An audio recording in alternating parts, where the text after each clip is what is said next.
புயல் மற்றும் கனமழை காரணமாக தமிழகத்தில் மக்கள் தத்தளித்து வருவதும் அரசியல் களத்தில் காரசாரமான விமர்சனங்கள் முன்வைக்கப்படுவதும் நடந்து கொண்டிருக்க இசைவாணி பற்றிய புகார்களை கண்டுகொள்ளாமல் விட்டுவிடுவதுதான் அரசின் நடவடிக்கையாக இருக்கும் என இந்துக்கள் ஆதங்கம் தெரிவித்துள்ளனர்.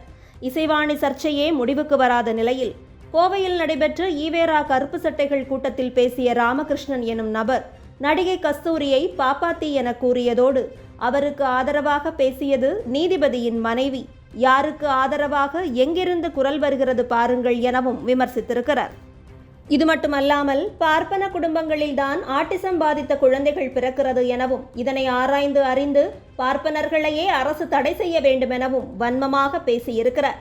அதற்கும் மேலாக மாட்டுக்கறி உள்ளிட்ட இறைச்சி வகைகளை சாப்பிட்டு உடல் உழைப்பும் அதிகம் செய்வதால் மற்ற சாதிகளில் ஆட்டிசம் பாதிக்கப்பட்ட குழந்தைகள் பிறப்பதில்லை எனவும் தாவர உணவுகளை உண்டு உடல் உழைப்பும் அதிகம் இல்லாமல் இருப்பதால் தான் அக்ரஹாரங்களில் ஆட்டிசம் அதிகரித்து விட்டது என்று கீழ்த்தரமான முட்டாள்தனமான கருத்தை மேடையில் பேசியிருக்கிறார். மாற்றுத்திறனாளிகளை விமர்சித்து விட்டார் என கூறி பேச்சாளர் மகாவிஷ்ணுவை ஓடி ஓடி கைது செய்த காவல்துறைக்கு இந்த அருவருக்கும் விதமான பேச்சு தேனாக இனிக்கிறதா? ஆட்டிசம் பாதித்த குழந்தைகளை வளர்த்து வரும் பெற்றோர்கள் பொறுத்து கொண்டு இருக்க போகிறார்களா? பிராமணரை சொன்னால் எங்களுக்கு என்ன என்று இந்துக்கள் சுரணையற்று முடங்கி இருக்க போகிறார்களா என்பது நாம் முன்வைக்கும் கேள்விகள். இதற்கெல்லாம் திராவிட அரசு நடவடிக்கை எடுக்காது என்று கூறி மெத்தனமாக கடந்து போகாமல் தொடர்ச்சியான போராட்டங்கள் முன்னெடுக்கப்பட்டால் மட்டுமே வழி கிடைக்கும் என்பது இந்து மக்கள் உணர வேண்டிய செய்தி. இந்த சூழலில் திமுக அரசின் ஆணவத்திற்கு அடுத்த உதாரணமாக அமைந்திருக்கிறது அமைச்சர் திரு சேகர்பாபுவின் பதிலும் விளக்கமும்.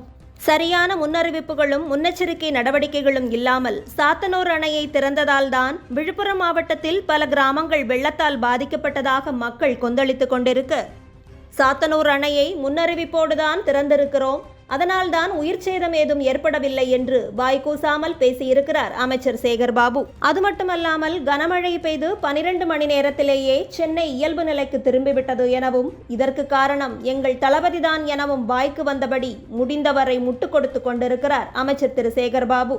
அறநிலையத்துறை அமைச்சருக்கு கூடுதலாக பொதுப்பணித்துறை, வேளாண் துறை பொறுப்புகளும் பேரிடர் மேலாண்மை துறை பொறுப்புகளும் வழங்கப்பட்டு விட்டதா என்பது நமது முக்கிய சந்தேகமாக இருக்கிறது.